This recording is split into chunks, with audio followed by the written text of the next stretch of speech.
Hey everyone, I'm Monoscaling. I'm here to guide you today. If you use this video to drift off to sleep, please tap like, hit subscribe, and drop a comment telling me where you're watching from and what time it is there. Now get comfortable and relax. My name is Natalie Brooks. I need to write this down while I still remember it clearly, while the details haven't blurred or shifted in my mind the way memories do. This happened 3 weeks ago in Fish Lake National Forest in Utah, and I'm the only one who made it home. At least I'm the only one who came back the same. We'd rented the RV for a week, David and me, along with our friends Jen and her boyfriend Mike. It was supposed to be one of those trips where you disconnect, you know? No cell service, no emails, just the four of us and some decent hiking trails. David had been working 60-hour weeks at the firm, and I'd been traveling constantly for my job training corporate teams. Jen wanted to photograph the aspen groves. Mike just wanted to fish. The RV park we'd booked online looked fine in the photos. Fish Lake National Forest near the Fish Lake itself, surrounded by those massive aspens. The reviews mentioned the Pando Grove, this enormous organism that's technically a single tree with thousands of trunks all connected by one root system. Jen was excited about it. She'd been talking about the golden fall colors for months. We arrived on a Thursday afternoon in late September. The park was mostly empty. Just our RV, one other fifth wheel at the far end, and a pickup truck with a camper shell near the entrance. The ranger who checked us in was a woman in her 50s named Carol. She was pleasant enough, gave us a map, pointed out the bathrooms and the bear-proof trash bins. "You folks planning to do much hiking?" she asked. "Definitely," Jen said. "I want to photograph the aspens." Carol nodded. "Beautiful this time of year. Just stick to the marked trails. And if you see any kids out there, don't engage with them." I remember that specifically because it was such a weird thing to say. David laughed. "What, are there feral children in Utah?" Carol didn't smile. "Just some local kids who wander around sometimes. They're harmless, but they ask for things. Food, rides, that sort of thing. Best to just keep moving." "Noted," Mike said, though I could tell he thought she was being dramatic. We got set up. Mike figured out how to level the RV without too much trouble, and Jen made dinner while David and I set up the outdoor chairs and the portable fire pit we'd brought. It was pleasant. Cool, but not cold. The aspens around us were already turning, patches of gold against the evergreens. That first night was normal. We drank wine, played cards, went to bed around 11. I slept fine. The next morning, Jen wanted to hit the trails early for the light. We had breakfast, packed some sandwiches, and headed out around 7. The trail Carol had recommended was called the Lakeshore Loop, supposedly an easy 5 miles around the lake with great views of the aspens. The parking area at the trailhead had 2 other cars. We saw an older couple heading back to their vehicle as we started out, but otherwise the trail was empty. The morning was crisp, and Jen immediately started taking photos. She has this way of disappearing into her camera, becoming completely absorbed. Mike walked ahead. David and I stayed in the middle. Jen brought up the rear, stopping every 20 feet. About 2 miles in, we noticed the graffiti. Not spray paint, carved into the bark of the aspens. Just single letters, scattered across multiple trees. DFHM. Some repeated. They looked old, the bark healing around the cuts. "Jerks," Jen muttered, photographing one. "Who carves their initials into a living tree?" "Everyone did that when we were kids," Mike said. "Still makes you a jerk." We kept walking. The trail curved away from the lake into denser forest. This was where the Pando Grove started, according to our map. All the trees around us, technically the same organism. It was beautiful, but also a little unsettling. Thousands of identical white trunks stretching in every direction, their leaves rustling with this synchronized quality that made them feel almost alive in a conscious way. David stopped. "Do you hear that?" We all went quiet. At first I didn't hear anything unusual, just wind, leaves, maybe some birds. Then I caught it, a rhythmic sound like someone hitting wood against wood. Tap, tap, tap. Pause. Tap, tap, tap. "Woodpecker?" I suggested. "Wrong rhythm," David said. He was into birds, could identify dozens of species by their calls. That's not a bird. We stood there listening for maybe 30 seconds. The tapping stopped. Mike shrugged and started walking again. The rest of us followed. We saw the boy about 10 minutes later. He was standing off the trail, maybe 20 yards into the trees, just standing there, facing us. He looked maybe 8 or 9 years old, wearing a red hoodie and jeans. His hands were in his pockets. He was smiling. "Hey," Jen called out. "You okay?" The boy didn't respond. He just kept smiling. Mike looked at me and David. "That's one of those kids the ranger mentioned." "Should we ask if he's lost?" I said. David started walking toward the boy. "Hey, buddy, are your parents around?" The boy tilted his head but didn't say anything. His smile didn't change. It was a nice smile, friendly, but it didn't quite reach his eyes. Or maybe it did, and that's what bothered me. The smile was too complete, too perfect. David got within about 10 feet before he stopped. Later, he told me the boy's eyes were wrong. Not the color or the shape, but the way they looked at him. Too steady, too focused, like the boy wasn't really a kid at all, but something wearing a kid's face. "Where are your parents?" David asked. The boy's smile widened slightly. "Where are yours?" It wasn't a bratty comeback. His voice was flat, genuinely curious. "They're not here," David said slowly. "Do you need help finding your parents?" "No," the boy said. "Do you need help finding yours?" I felt Mike tense beside me. Jen lowered her camera. "We're just hiking," I called out. "We should probably get going." The boy looked at me then. Really looked. "Where did you come from?" "The RV park," I said. "Down by the lake." "No," he said patiently. "Where did you come from before?" None of us answered that. David backed away, rejoining us on the trail. "Let's keep moving," he said quietly. We did. None of us looked back, but I could feel the boy watching us, that smile burning into my spine. Jen finally spoke when we were a good distance away. "That was fucking weird.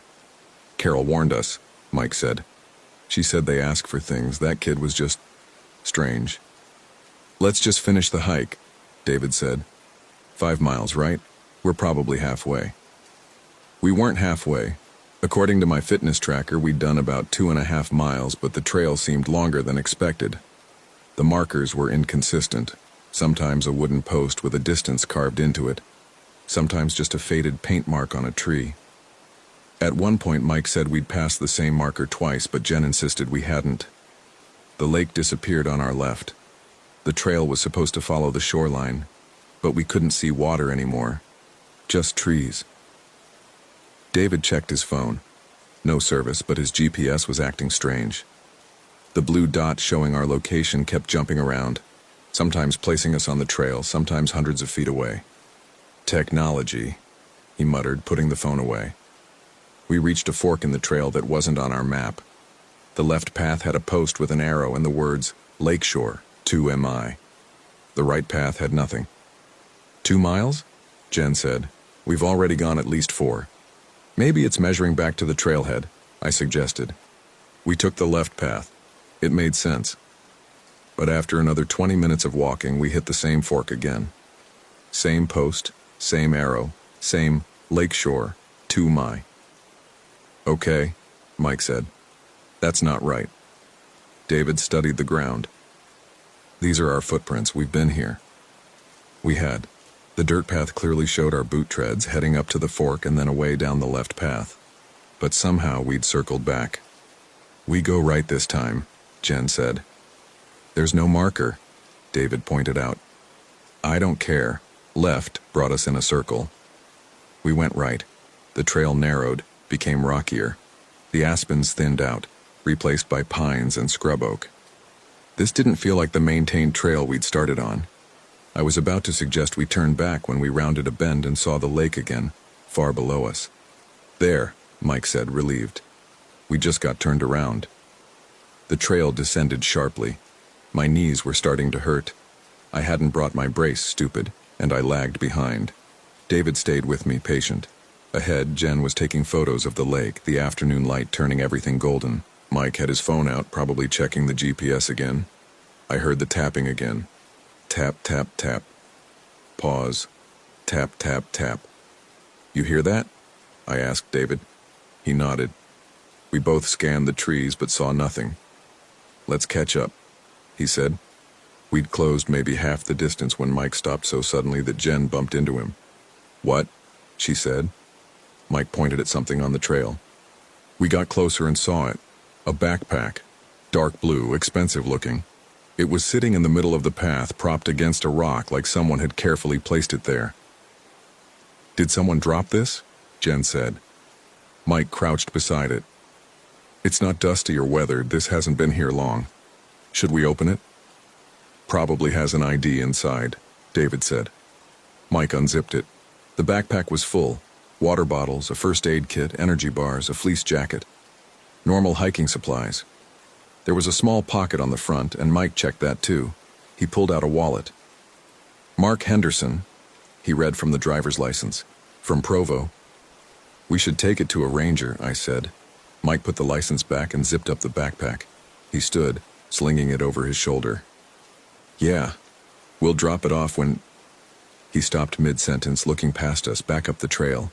The boy was there, standing maybe 30 feet away, hands still in his pockets, still smiling. That's his, the boy said, pointing at the backpack. We're going to return it, Mike said. He doesn't need it anymore. The four of us looked at each other. David took a step forward. Do you know Mark Henderson? The boy didn't answer. He just kept smiling. Where is he? David asked. Where are you? The boy replied. I'd had enough. Come on, let's go.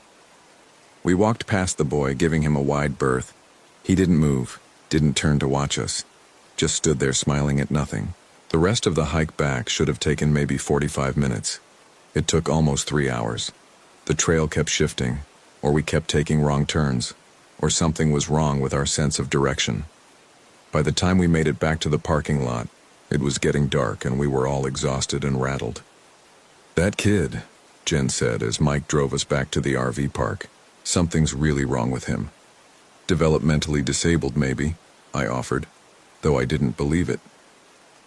His questions were too deliberate, David said. He was messing with us. The backpack, Mike said. Should we really report it? Of course we should, Jen said. Someone's missing their gear. But none of us went to find Carol that night. We made dinner, drank more wine than we probably should have, and went to bed early. I remember lying in the dark beside David, listening to the wind in the aspens. It sounded like whispering, like thousands of voices all saying the same thing, just slightly out of sync. We should leave tomorrow, I said. Because of a weird kid? Because I don't like it here. David was quiet for a moment. Let's see how we feel in the morning. I didn't sleep well. I kept dreaming about the boy, except in my dreams he was asking different questions. Where will you be tomorrow? What will you remember? When did you stop being real? I woke up around 3 a.m. and couldn't fall back asleep.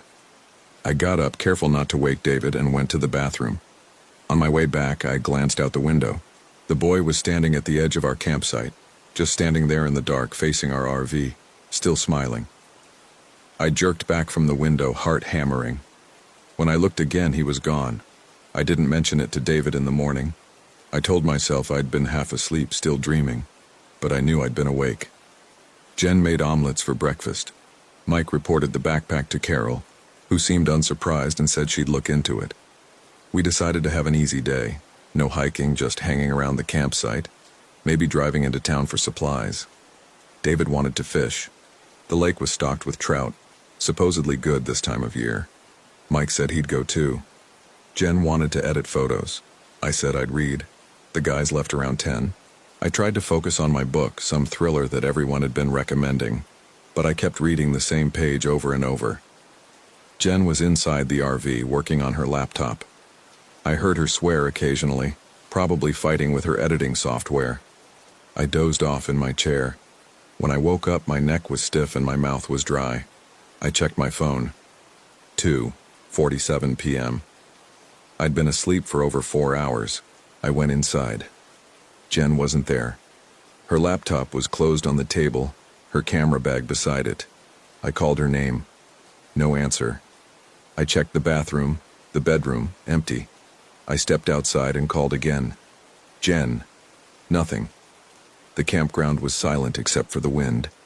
I walked around the RV, checked the other campsites visible from ours. The fifth wheel at the far end looked empty, curtains drawn. The pickup with the camper shell was gone. I tried Jen's cell phone. Voicemail immediately.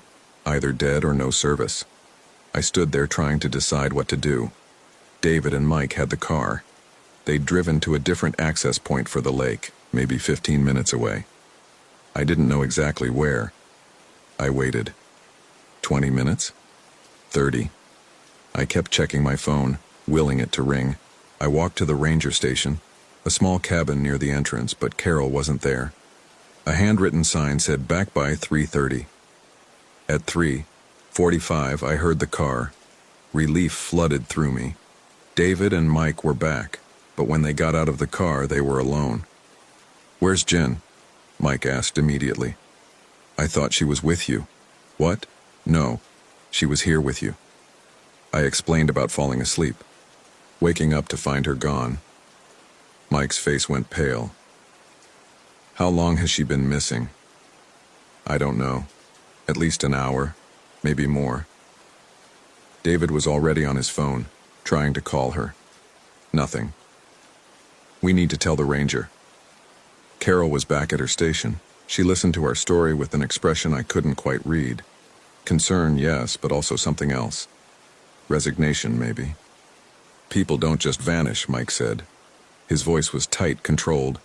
"She has to be somewhere nearby." "I'll call it in," Carol said.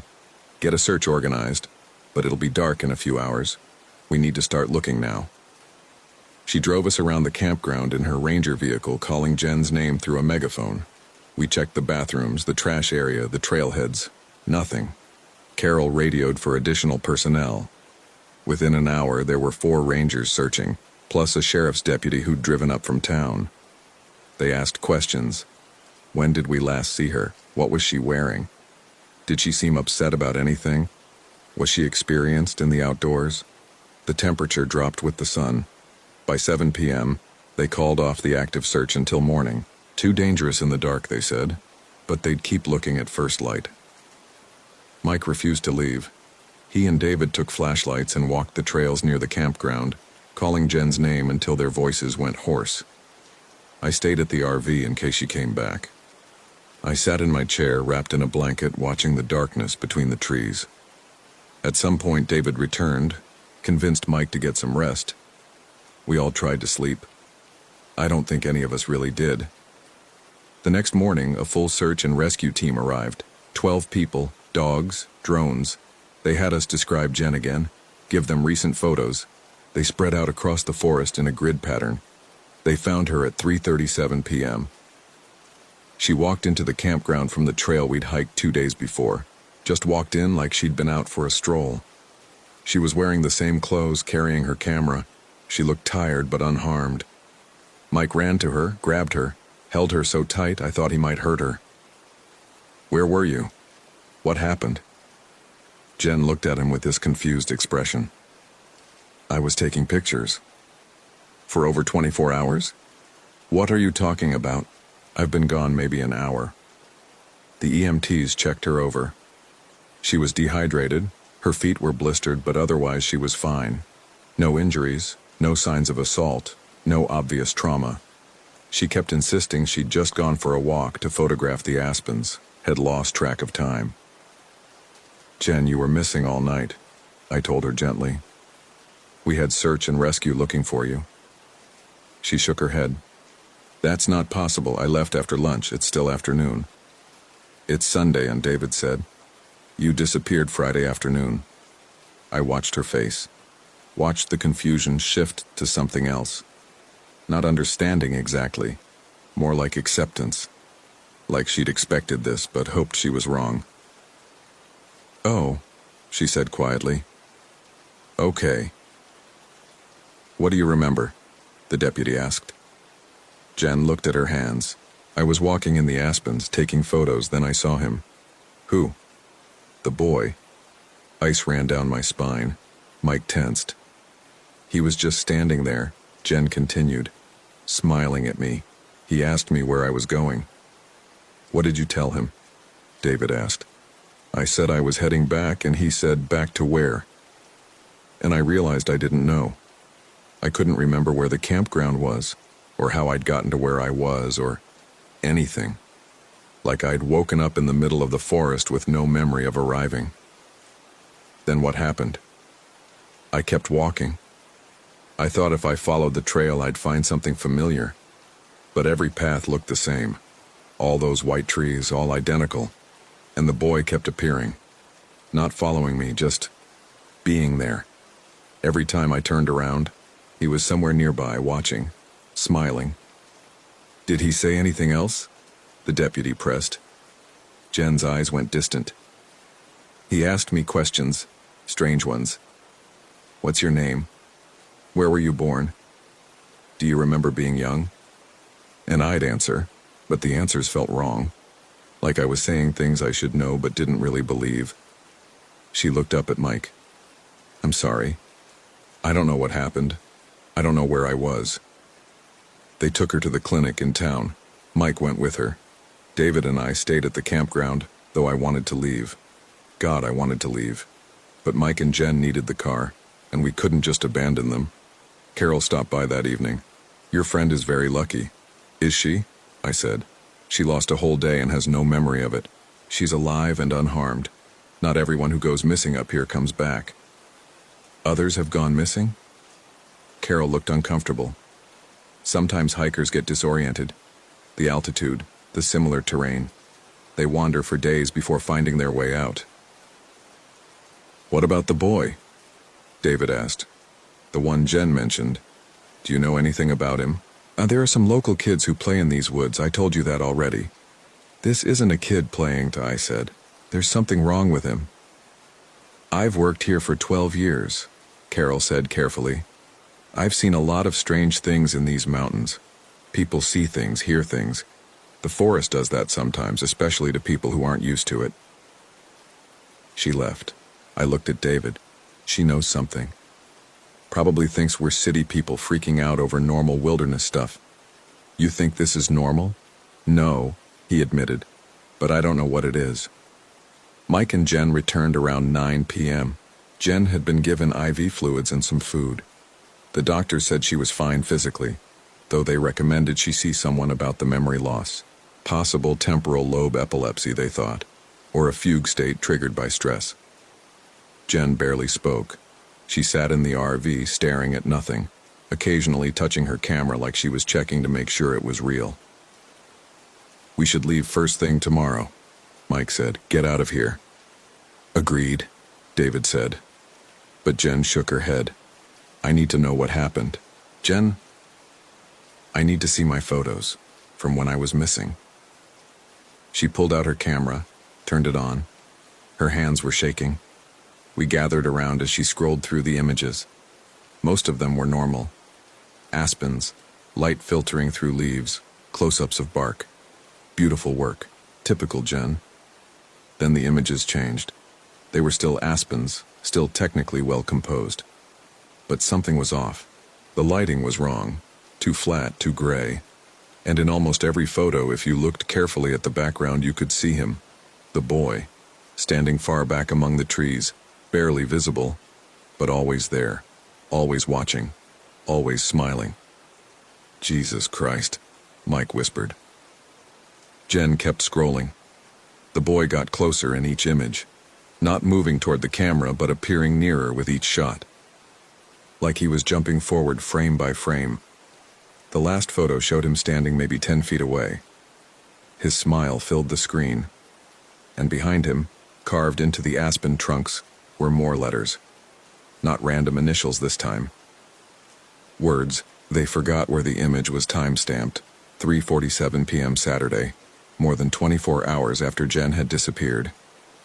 What does that mean? I asked. Nobody answered. Jen turned off the camera and set it down very carefully. We're leaving, Mike said firmly. Right now.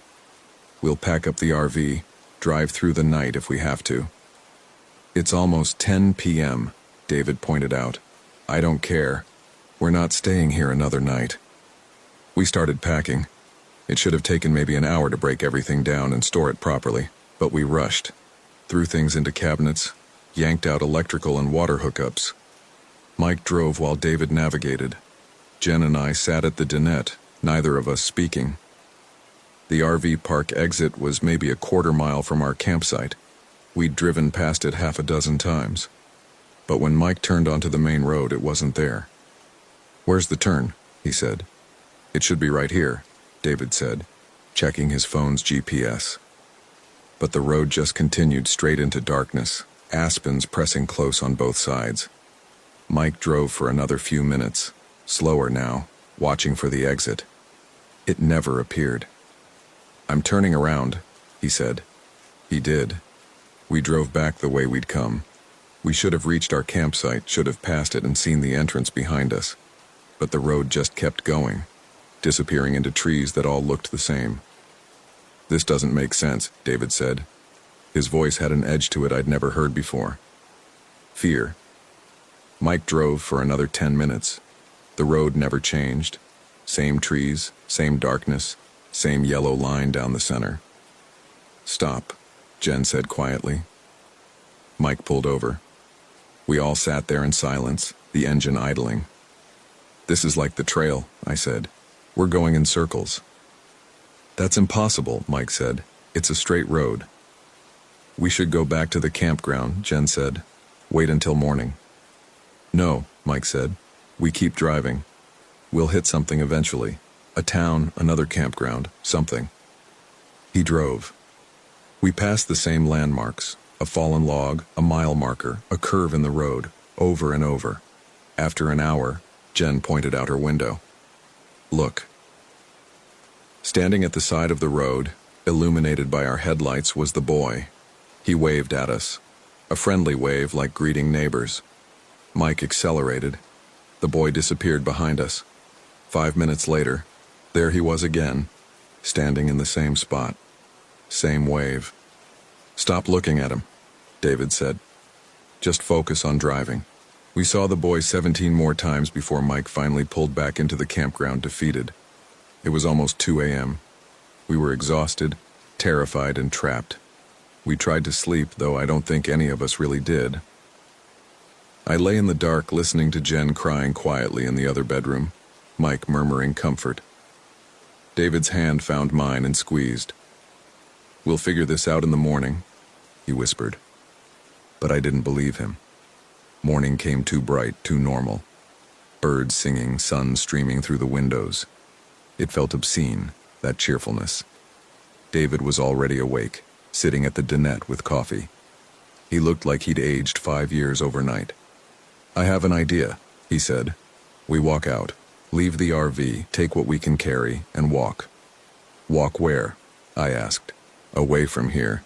The roads are clearly fucked up, but if we go cross-country, head toward the highway, that's at least 20 miles, Mike said, emerging from the bedroom, through rough terrain.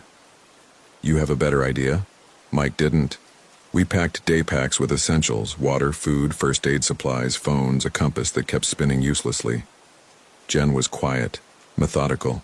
She kept checking her camera, reviewing those photos of the boy. Before we left, I wrote a note explaining what we were doing and left it on the dashboard, in case someone came looking for us, in case we didn't make it. We started walking at 7 a.m., heading due north according to David's phone GPS. The battery was at 67%. We figured we had maybe 8 hours of daylight and navigation before we'd be stumbling in the dark. The forest was beautiful, horrifyingly beautiful. Golden leaves rustling, shafts of light through the branches, the smell of pine and earth. It felt like a cathedral, like something sacred that we were defiling with our presence. We'd been walking maybe an hour when we found the first marker. It was a cairn, a stack of rocks about 3 feet high. Nothing unusual about that. Hikers build them all the time. But carved into the top stone was a letter, N. That's for Natalie, Jen said. My skin crawled. Or north. Maybe it's a trail marker. But 20 minutes later, we found another cairn. This one had the letter D carved into it. David, Mike said. We found 2 more. JM. Someone's fucking with us, Mike said. His voice was too loud, aggressive, fear coming out as anger. Or marking territory, David suggested. But he didn't sound convinced. We kept walking. The forest seemed endless, unchanging. Every aspen looked like every other aspen. I started recognizing individual trees. A distinctive fork in the trunk, a dark scar on the bark, and then realizing I'd seen that same tree 20 minutes earlier. Or was it a different tree that just looked similar? Around noon, we stopped to rest and eat. Jen was limping. Blisters from her previous wandering had reopened. David had twisted his ankle on some rocks but said it was fine. Mike was sweating despite the cool air, his face flushed. We should be seeing different terrain by now, I said. The forest should be changing. It will, David said. But he was checking his GPS compulsively, watching the blue dot that showed our position. We'd traveled maybe 6 miles north, according to the satellite view. But when we zoomed out, the map showed nothing but trees in every direction. We started walking again. My feet hurt. My shoulders ached from the pack. The sun was past its peak, starting its descent. 4, maybe 5 hours of daylight left. That's when we found the RV. Not our RV, at least not exactly. It was the same model, same color, parked in a small clearing off to the west. No campground around it, just trees. What the fuck? Mike breathed. We approached cautiously. The RV's door was open, hanging slightly crooked on its hinges. David climbed the steps and peered inside. It's empty, he called. Then, oh Jesus. We crowded in behind him. The interior was trashed, cushions slashed, cabinets torn open, supplies scattered everywhere. And on the wall above the dinette, written in what looked like dried blood, where did they think they were going? We need to leave, Jen said. Right now. We backed out of the RV. Mike was shaking his head. That's not ours. It can't be ours. Ours is back at the campground. Then whose is it? I asked. Nobody answered. We walked faster now, almost jogging. The sun was getting lower.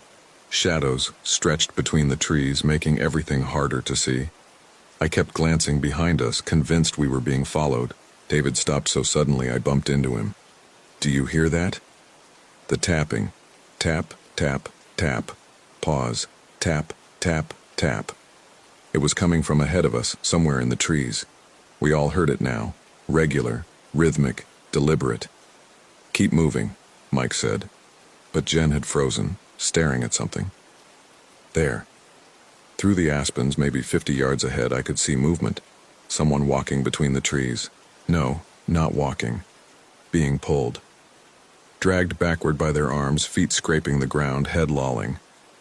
It looked like Mike. Same build, same jacket, same hiking boots. I looked at the Mike standing beside me. He was staring at his doppelganger with an expression of absolute horror. That's not possible, he whispered. The figure disappeared behind a cluster of trunks. We heard a wet sound, like tearing fabric. Then silence. We have to keep going, David said. His voice shook. We did. We walked until the sun touched the horizon, until the forest filled with purple shadow, until we couldn't see more than 20 feet ahead. David's phone died, then mine. Mike's was already gone. Only Jen still had power, and it was down to 4%. We stopped in a small clearing, too exhausted to go further. No tent, no sleeping bags, just our jackets and a shared emergency blanket. We huddled together as darkness fell completely. The stars were wrong. I'm not an astronomer, but I know what the night sky is supposed to look like. These constellations were almost right, familiar patterns slightly shifted, like looking at a reflection of something rather than the thing itself. Something's very wrong with this place, Jen said softly. This isn't just us being lost. Reality is wrong here. Don't, Mike said. Don't start with that supernatural bullshit. Then explain it, she shot back. Explain the loops, the RV, the markers, the boy. Explain why we can't leave. I don't know, okay. I don't fucking know. David's hand found mine in the dark. His skin was cold. When I was looking at that thing that looked like Mike, he said quietly, I saw something. Behind it, deeper in the trees. Someone else was there. Who? I asked. A boy. Smiling. We sat in silence after that. Eventually, despite everything, exhaustion won. I dozed, waking every few minutes to check that the others were still there. Around 3 a.m. I woke to find Jen gone. Jen? I hissed. Mike was instantly awake. Where is she? We found her standing at the edge of the clearing looking into the trees. She had her camera raised, taking photos in the darkness. Jen, Mike said carefully, what are you doing?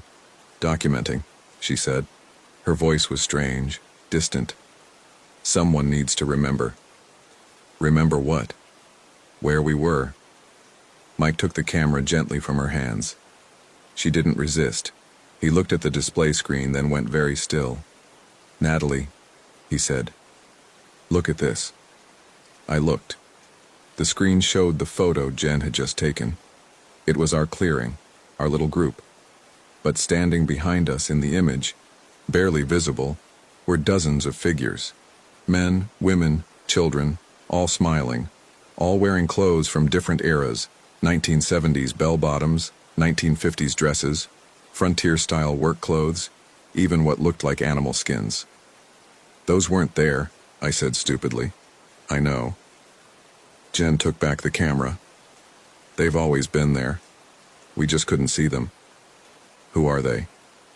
Everyone who got lost. Everyone who's still lost. Mike grabbed her shoulders. Stop it, you're scaring me. I'm scared too, she said simply. But being scared doesn't change what's true. David was standing now, looking at something past me. We have company. The boy was there at the edge of the clearing. He'd been standing there the whole time, I realized, watching, smiling. Hello, he said. You've been walking a long time. None of us answered. What could we say? Do you remember where you're trying to go? The boy asked. Home, Mike said. We're trying to go home. Where's that?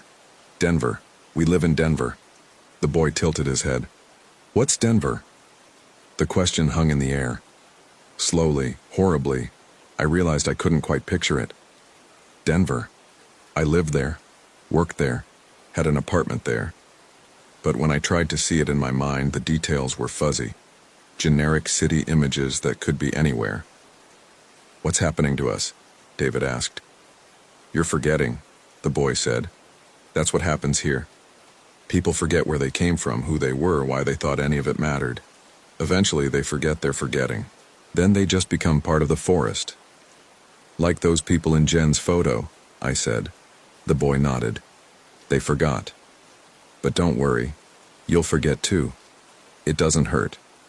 You'll just wake up one day and realize you've always been here.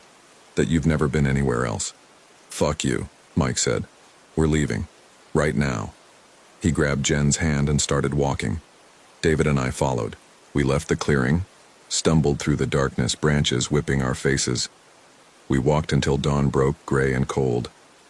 We emerged into a campground. Our campground. Our RV was there, exactly where we'd left it. We stood staring at it for a long moment. Then Mike laughed, a sound with no humor in it. We've been walking in circles all night. No, Jen said. We've been walking nowhere. There is no straight line out of here. We climbed into the RV. Everything was exactly as we'd left it. My notes still on the dashboard, our supplies untouched. Except for one thing. On the dinette table, someone had left a stack of driver's licenses. 5 of them. I picked up the first one. Mark Henderson. The name from the backpack we'd found on the trail. I studied his photo. 30-ish. Smiling. Ordinary. Then I noticed the date. The license had expired in 1987. The second license was for Sarah Chen. Expired 1993. James Whitmore. expired 2001, Patricia Alvarez, expired 2009, Rebecca Santos, expired 2016. They all disappeared here, David said. All these people. They came to Fish Lake and never left. The forest keeps them, Jen said. She sounded almost calm now, resigned, or whatever this place really is. It's not really a forest, it's something wearing a forest like a costume. That's insane, Mike said. Is it? You've seen everything we've seen. The loops, the impossibilities, the boy. The forest isn't following normal rules because it's not really part of our world. We drove into something else, something that just looks like Utah. Then how do we get back? I asked. Jen shook her head. I don't think we do. We spent that day in the RV, paralyzed by fear and exhaustion.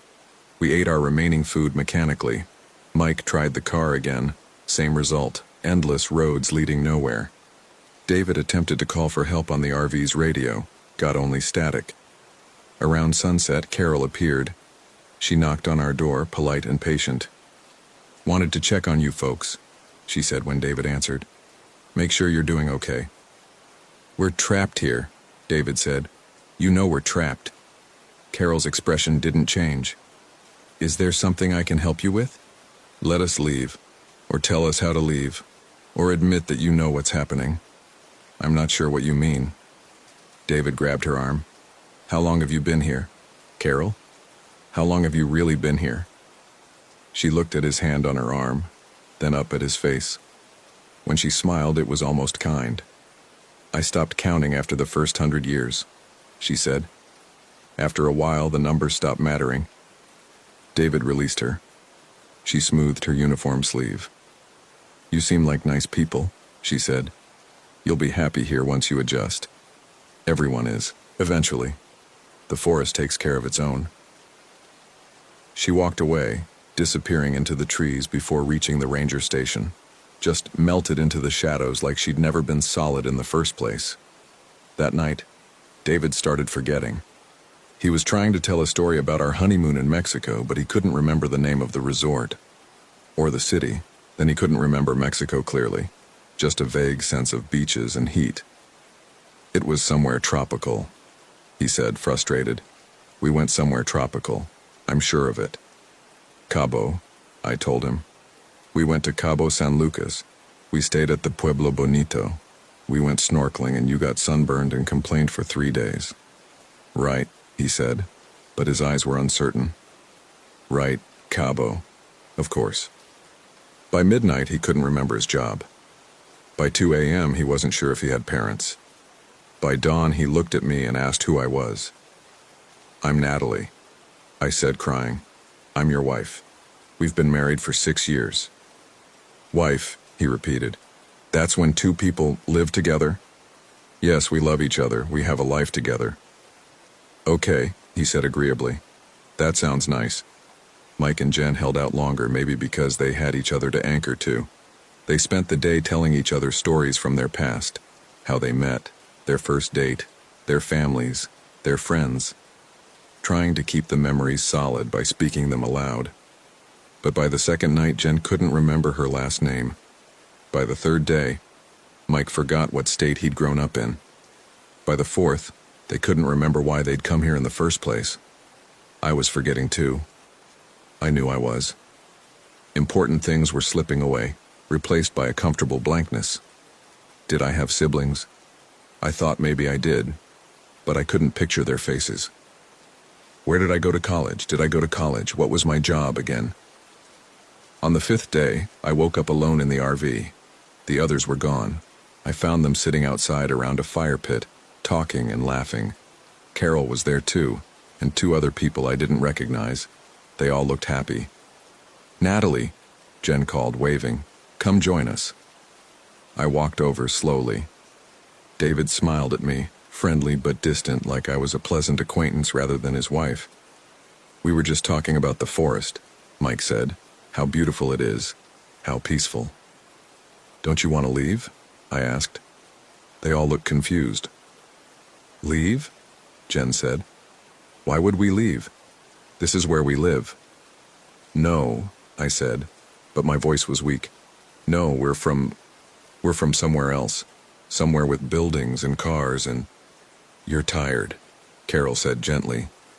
Why don't you rest? Everything will make sense when you wake up. I went back to the RV. I lay down on the bed. But I didn't sleep. I couldn't let myself sleep. I knew if I did, when I woke up, I'd be like them. Happy, content, empty. I started writing this, writing everything I could remember before it slipped away. I wrote about Denver, about my job, about my parents and my childhood and my life before this place. I wrote about finding the boy, about Jen disappearing, about the endless loop of roads and trails. I wrote about David asking who I was. My hand is shaking now. I keep stopping to look at what I've written, to reread it, because I'm already starting to forget. The words look strange. Did these things really happen? Was I really someone named Natalie Brooks who lived in Denver and had a husband and friends? Or have I always been here, in this RV, in this forest that goes on forever? The boy is standing outside my window. I can see him in the darkened glass, his reflection superimposed over my own. He's smiling. He's always smiling. He's not asking questions anymore. He doesn't need to. I'm writing this in case someone finds it. In case someone else drives into Fish Lake National Forest looking for a peaceful camping trip. Maybe they'll find this journal. Maybe they'll read it and turn around, drive away, refuse to stop no matter what they see or hear. Or maybe they'll read it and not believe it. Maybe they'll think it's a joke, a creative writing exercise, some kind of viral marketing for a horror movie. I hope they believe it, I hope they run. Because I can feel it now, that gentle forgetting. It's like drowning in cotton, like sinking into warm water. Everything I was, everything I knew, it's all fading. And the worst part is that it doesn't hurt.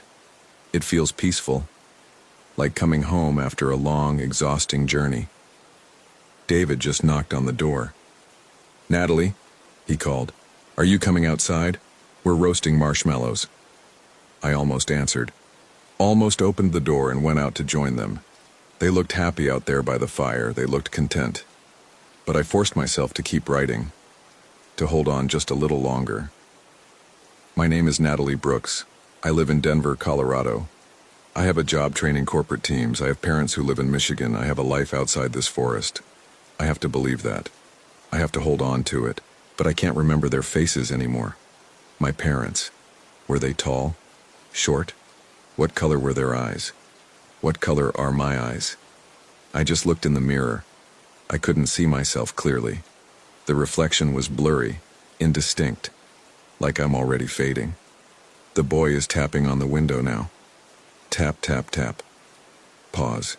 Tap, tap, tap. He wants to come in. Or maybe he's already inside, and I'm the one outside looking in. I can't tell anymore. David's calling my name again. He sounds worried. I should go to him. I should help him.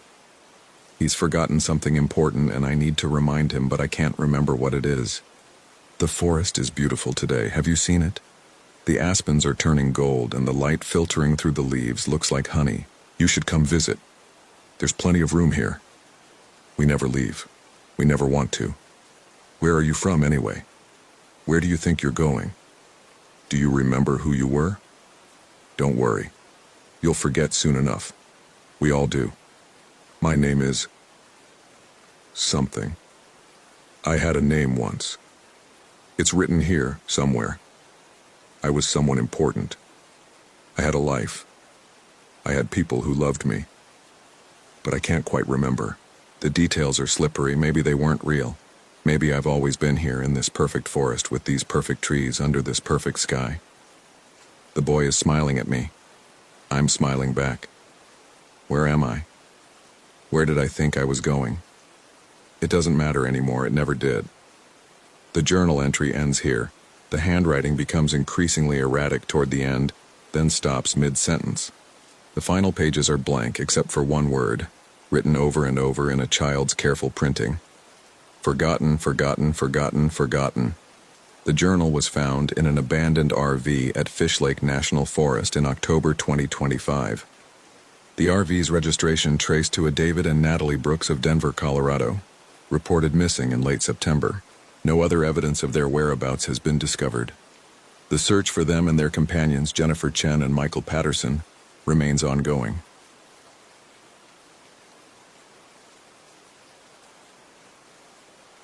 My name is Sarah Miller.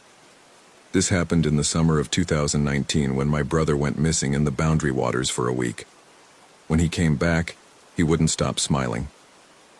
I need to write this down while I still remember it correctly, while I can still separate what's real from what might not be. The police say I'm suffering from trauma. My parents think I need professional help. Maybe they're right, but I know what I saw. I know what Marcus became. We'd rented an RV for 2 weeks that July, just the two of us, me and my little brother. Well, he wasn't so little anymore. Marcus had just turned 23, fresh out of college with a forestry degree and that restless energy young men get when they think they need to prove something. I was 26, working a desk job in Minneapolis that was slowly suffocating me. The trip had been his idea. "Come on, Sarah," he'd said over the phone. "When's the last time we did something together? Just us?" He was right. Since I'd moved out at 18, we'd drifted. Different cities, different lives. Our parents' divorce had put us on separate tracks and we'd never quite reconnected. This was supposed to fix that. The RV park was just outside the Boundary Waters canoe area wilderness in northern Minnesota. Nothing fancy. 30 or so sites cut into the pine forest, electrical hookups, a shower house that smelled like mildew and industrial soap. We'd chosen spot 17, tucked against the tree line with a view of the lake through the branches. That first week was good. Really good. We hiked during the day, cooked dinner on the RV's tiny stove at night. Marcus talked about his plans. Maybe work for the Park Service, maybe grad school. I told him about my job, my apartment, my boyfriend who I was pretty sure I was going to break up with when I got home. We fell back into the rhythm we'd had as kids, finishing each other's sentences, laughing at the same stupid things. The night before he disappeared, we stayed up late drinking beer and playing cards at the picnic table outside the RV. It was one of those perfect Minnesota summer nights, cool enough for a sweatshirt, the sky so clear you could see the Milky Way. "I'm glad we did this," Marcus said, studying his cards. "I missed you, Sarah." "Missed you too, buddy." He looked up at me then, and I saw my little brother again. Not the 23-year-old stranger with a beard and a college degree, but the kid who used to hide in my room during thunderstorms. "Hey," I said. "We should do this every year. Make it a tradition." He smiled, a normal smile, warm and a little lopsided. "Yeah, every year." The next morning he was gone. I woke up around 7 to find the RV empty. Marcus's bed was made, his hiking boots missing from beside the door. There was a note on the counter. "Gone for a hike. Back by lunch. M." It wasn't unusual. He'd gone on solo hikes twice already that week. I made coffee, read a book, waited. By 2 o'clock I started to worry. By 4 I was walking around the campground asking if anyone had seen him. By 6 I called the park rangers. They were professional about it. Asked me questions, took a description, organized a search for the next morning. "Happens more than you'd think," the lead ranger told me. A weathered man named Dave with kind eyes. "People underestimate the Boundary Waters. He probably just lost track of time or got turned around. We'll find him." But they didn't. The search went on for 6 days. Rangers, volunteers, even a helicopter on day 3. They found nothing. No trace of Marcus beyond his footprints on a trail that led into dense forest and then just stopped, like he'd evaporated. I stayed at the RV park. Couldn't leave. Wouldn't leave. The other campers brought me food, offered sympathy. The couple in the site next to ours, Tom and Linda, retirees from Iowa, let me charge my phone in their RV when mine died. Everyone was kind. Everyone was certain Marcus would turn up. My parents flew in on day 4. Mom was hysterical. Dad was grim and quiet. We sat in the cramped RV together, not talking, waiting for news that never came. They wanted me to come home with them, but I refused. Not without Marcus. "He's gone, Sarah," Mom said on day 6, her face puffy from crying. "We have to accept that." "He's not gone," I said. "He's out there." Dad put his hand on my shoulder. "Honey, they've searched everywhere. If he was alive, they would have found him by now."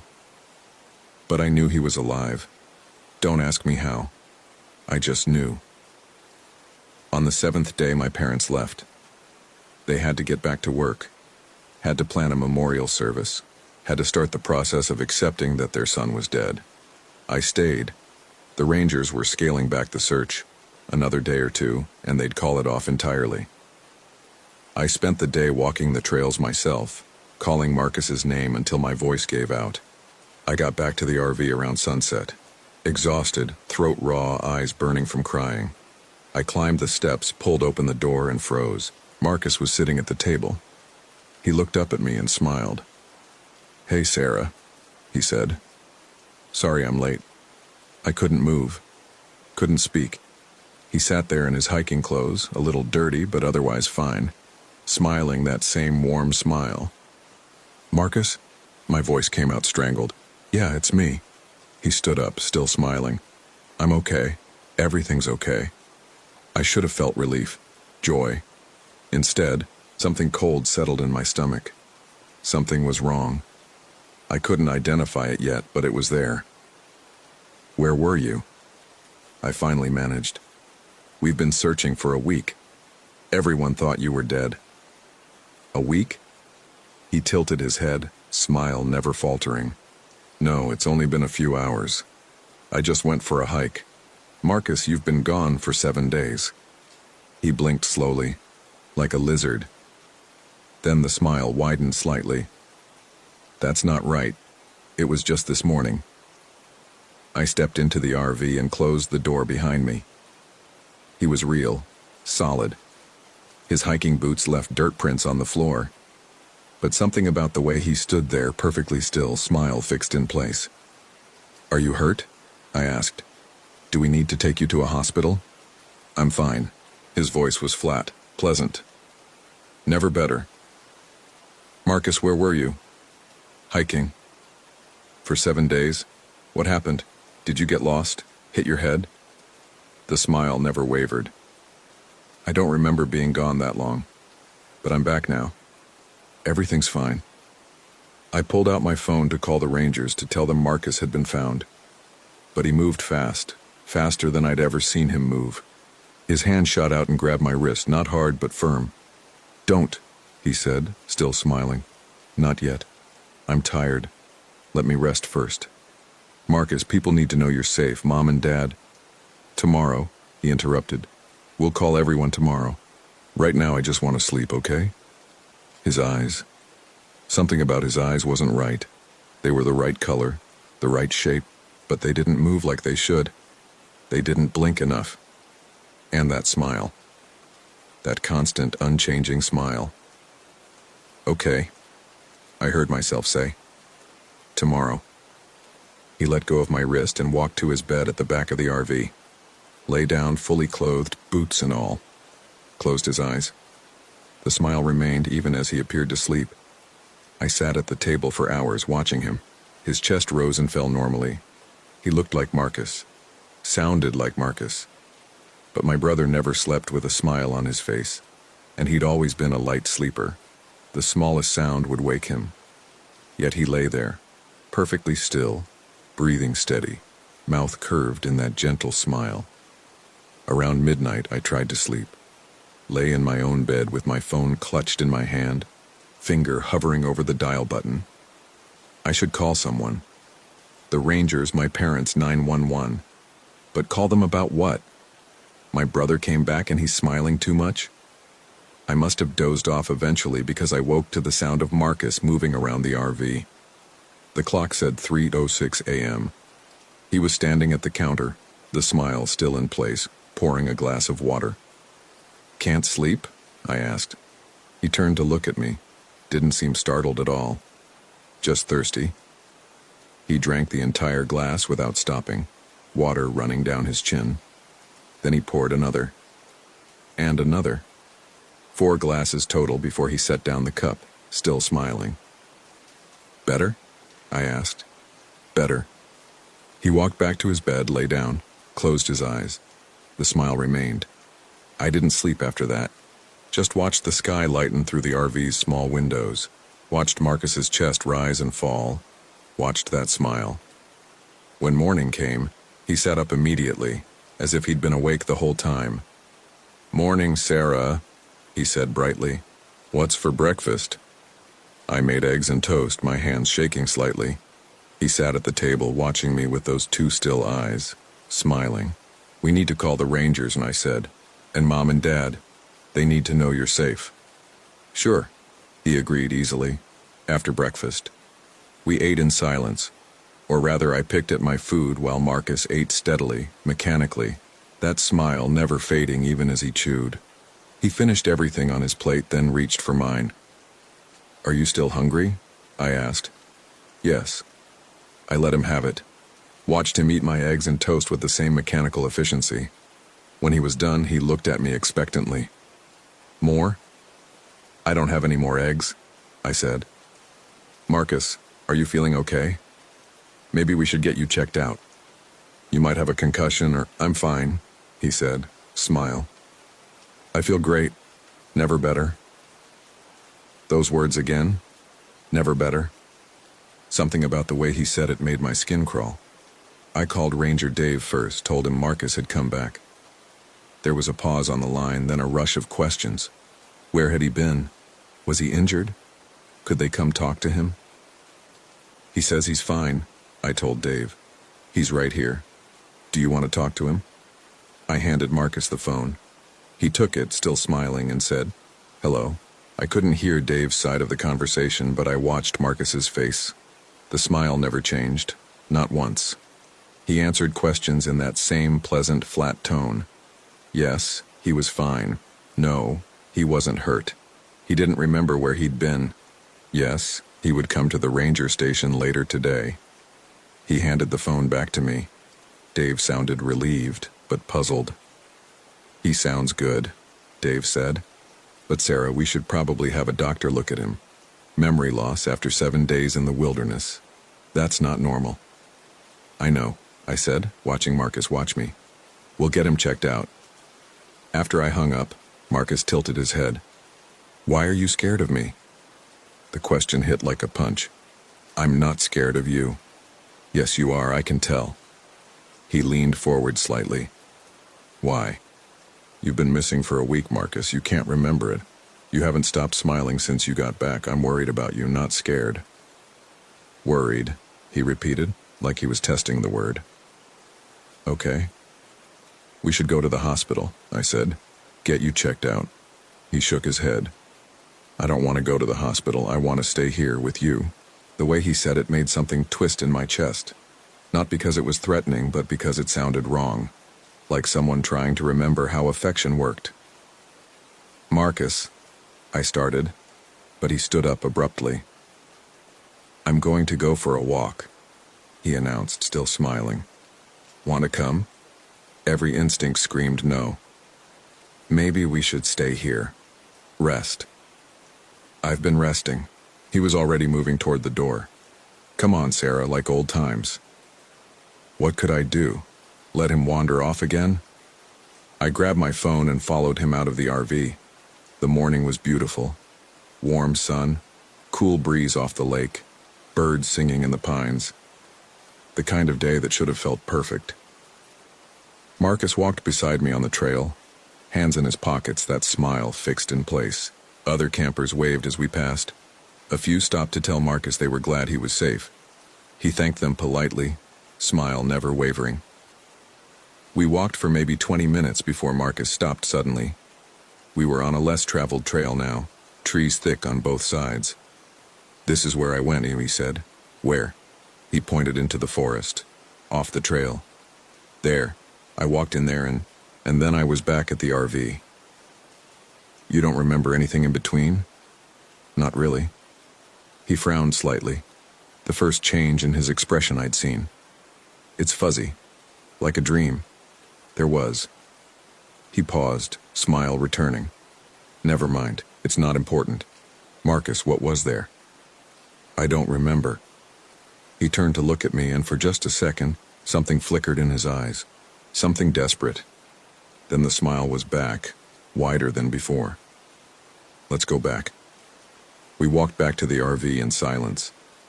I kept glancing at him, trying to see my brother in this smiling stranger, trying to understand what had happened in those 7 days. When we got back, Tom and Linda from the next site over were waiting by our RV. Linda rushed over, relief on her face. "Marcus, oh thank God. We heard you were back." She pulled him into a hug. He stood there, arms at his sides, smiling at nothing. Linda pulled back, flustered. "Sorry, we were so worried. Where were you?" "Lost," Marcus said simply. "But I'm back now." Tom clapped him on the shoulder. "You gave everyone quite a scare, young man. Your sister here, she never gave up hope." "I know," Marcus said, turning that smile on me. "Sarah's the best." They chatted for a few more minutes, Linda asking if we needed anything, Tom offering to drive Marcus to the hospital if needed. Marcus politely declined everything, smile never fading. When they finally left, Linda whispered to me, "He seems different. Is he sure he's okay?" "I don't know," I admitted. That afternoon I called my parents, told them Marcus was back. Mom cried. Dad demanded to speak to him. I handed over the phone and listened to Marcus assure them he was fine. He was sorry for worrying them. No, he didn't need them to come back. Yes, he would see a doctor soon. After he hung up, he looked at me. "They want me to come home." "That's probably a good idea," I said. "At least until we figure out what happened. But we still have a week left on the RV rental." Smile. "We should stay. Finish our trip." "Marcus, you were missing for a week. You can't remember where you were. Don't you want to know what happened?" "Not particularly." He sat down at the table, folded his hands. "I'm here now. That's what matters. I don't want to waste our time together." Our time together. The phrase hung in the air between us. "Okay," I said slowly. "We can stay, but you have to promise me you'll see a doctor when we get home. Promise." Smile. That night, I locked myself in the RV's tiny bathroom and Googled, "Person comes back wrong after disappearing." The results were mostly missing person cases and conspiracy theories. Nothing helpful. I searched personality change after being lost in woods, amnesia from wilderness survival, head injury symptoms. Everything I found suggested getting Marcus to a doctor immediately, but he wouldn't go. I knew that. And legally, I couldn't make him. He was an adult, seemed coherent despite the constant smile, and hadn't done anything threatening. What was I supposed to tell a doctor anyway? My brother smiles too much? I came out of the bathroom to find Marcus standing right outside the door, inches away, smiling. I jumped. "Jesus, Marcus, you scared me." "Sorry." He didn't move, just stood there, blocking the narrow hallway, smiling down at me. "Can I get past?" He stepped aside. As I squeezed by, he said quietly, "I'm not going to hurt you, Sarah." I stopped. "I never said you were. But you think it. I can tell." His head tilted again, that same reptilian movement. "I'm still your brother. I'm still Marcus." "Then why won't you tell me what happened out there?" For a long moment he just stared at me. Then very softly he said, "Because I don't think you want to know." He walked past me and lay down on his bed, closing his eyes. The smile remained. I didn't sleep that night. Around 3 a.m., same time as the night before, I heard movement. Watched through half-closed eyes as Marcus stood up and walked to the RV's small window. He stood there perfectly still for almost an hour, smiling at the darkness outside. The next few days fell into a disturbing routine. Marcus would wake at exactly 6 a.m. smiling. He'd eat whatever I made for breakfast with that mechanical efficiency. We'd go for a walk, always his idea, always ending at the spot where he'd entered the forest. He'd stare into the trees for a few minutes, smile never fading, then we'd return to the RV. He didn't sleep. I'm sure of it now. He'd lie down at night, close his eyes. But he was awake. Every time I'd wake up to check on him at 3:06 a.m., he'd be standing at that window.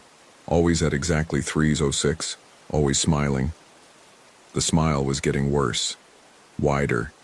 His cheeks looked strained, like the muscles were locked. Once, I swear I saw his lips crack slightly at the corners, blood beading on the split skin. But when I looked again, they were fine.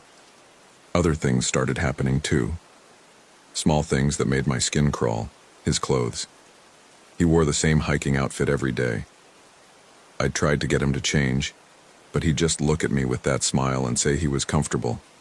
The clothes never seemed to get dirty, despite the walks, despite him wearing them day and night. They looked the same as when he'd first disappeared. His appetite. He ate constantly. Not just meals, but anything he could find in the RV.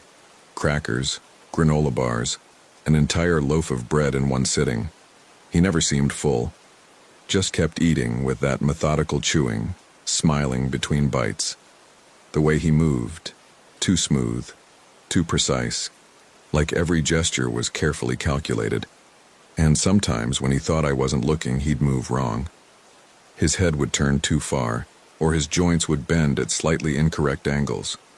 But the worst thing was his eyes. They were the right color, the right shape. But they didn't look like Marcus's eyes anymore. They looked like someone trying to remember what Marcus's eyes should look like. On the 4th day after his return, I woke up to find him standing over my bed. Just standing there, inches away, looking down at me, smiling. I screamed. Couldn't help it. He didn't react, didn't flinch, just kept smiling. "What are you doing?" My voice came out as a whisper. "Watching you sleep," he said simply. "You looked peaceful." Marcus, that's not normal. You're scaring me." "I'm sorry." The smile didn't waver. "I didn't mean to scare you, I just wanted to watch over you. Make sure you were safe." "Safe from what?" He didn't answer, just tilted his head and said, "Are you hungry? I can make breakfast." He'd never offered to cook before, not once in his life. Marcus could barely make toast without burning it, but that morning he made perfect scrambled eggs and bacon. Didn't look at a recipe, didn't measure anything, just moved around the tiny kitchen with unnatural precision. The smile never faded. I couldn't eat. Just pushed the food around my plate while he watched me. "You should eat," he said. "You need your strength." "For what?" "For the last few days of our trip." Smile. "We should make them count." I set down my fork. "Marcus, I think we should go home early, pack up today and leave." His smile widened slightly. "Why would we do that?" "Because something's wrong. You're not acting like yourself. I'm worried about you." "I told you I'm fine. Never better." "Stop saying that." The words burst out of me. "Stop smiling. Stop acting like everything's fine. You were missing for a week, Marcus. A week, and now you're back and you're different and you won't tell me what happened and I'm scared." For a moment, just a moment, the smile faltered. His face went slack and I saw something in his eyes. Terror. Recognition. My brother trapped somewhere behind that smile. Then it snapped back into place, wider than ever. "I'm sorry you're scared," he said in that flat, pleasant voice. "But there's nothing to be scared of. I'm here. I'm fine. Everything's fine." I stood up, grabbed my keys. "I'm leaving. I'm going to talk to the rangers and then I'm calling a doctor. You can come with me or stay here, but I can't." His hand shot out and grabbed my wrist. Same as before.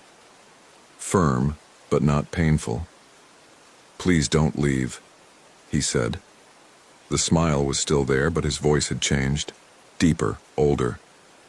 "We've been having such a nice time. Just a few more days. That's all I need."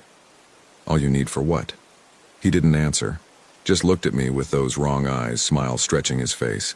I yanked my wrist free and ran. Burst out of the RV, sprinted across the campground.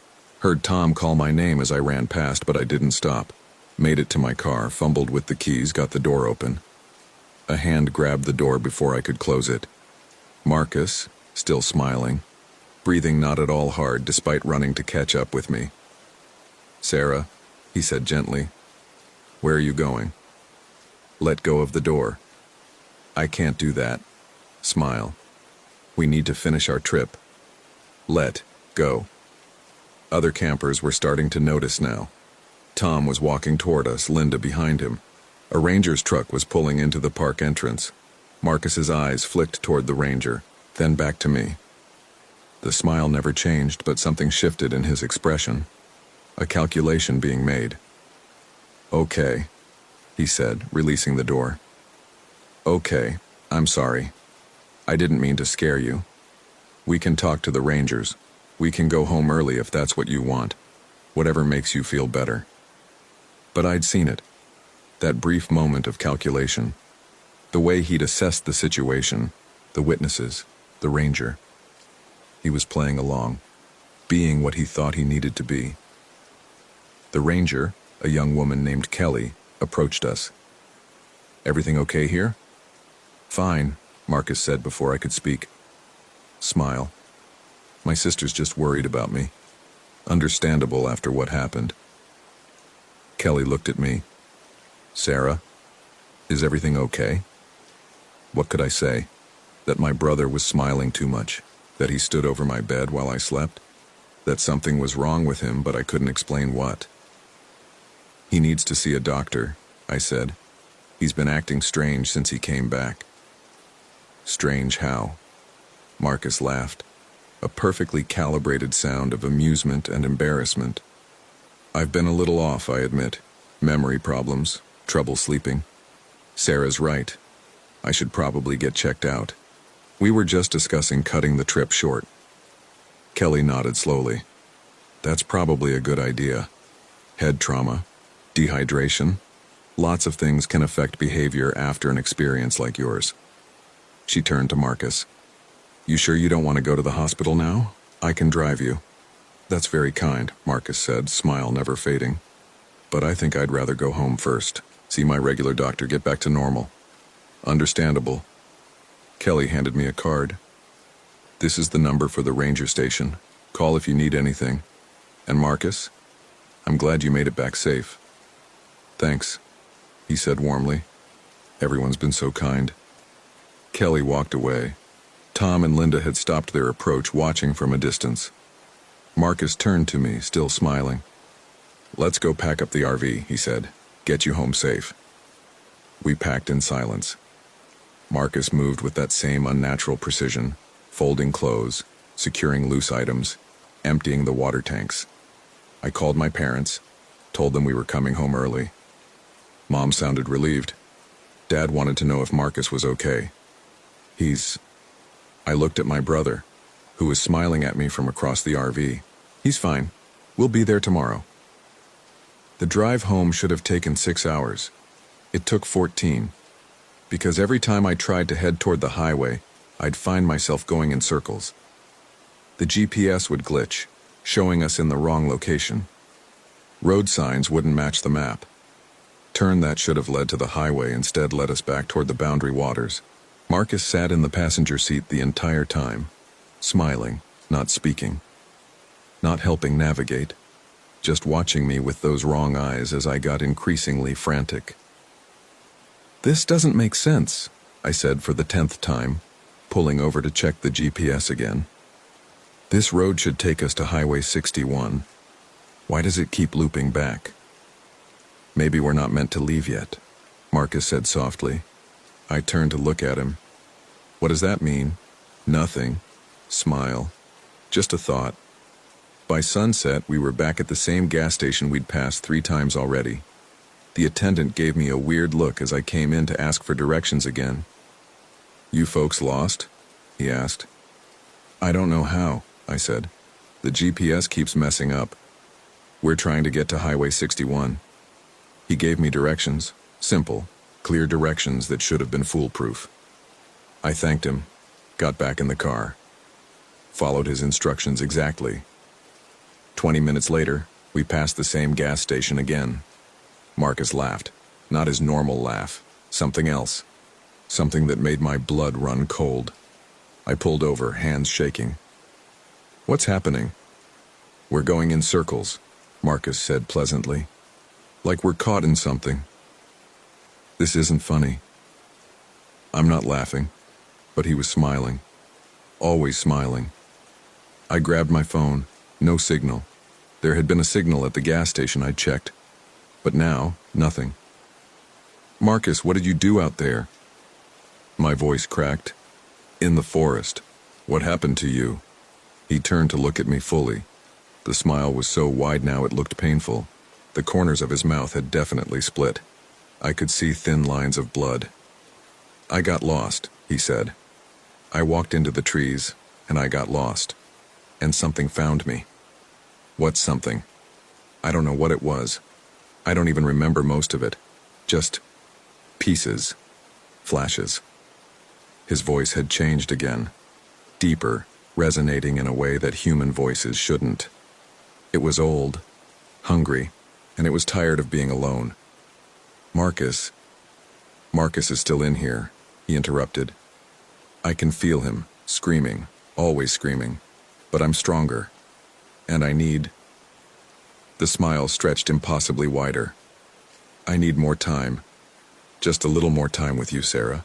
My sister, his sister. The memories are so warm, so bright.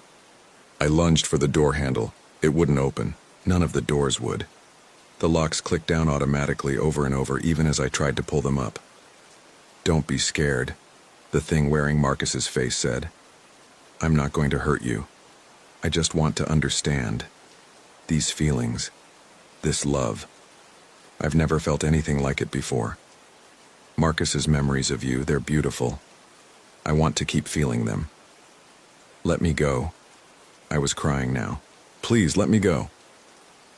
Soon, it said. Just a few more days, then I'll let you go. I promise. I just need to understand what it means to be human. What it means to love someone. And you're the key to that, Sarah.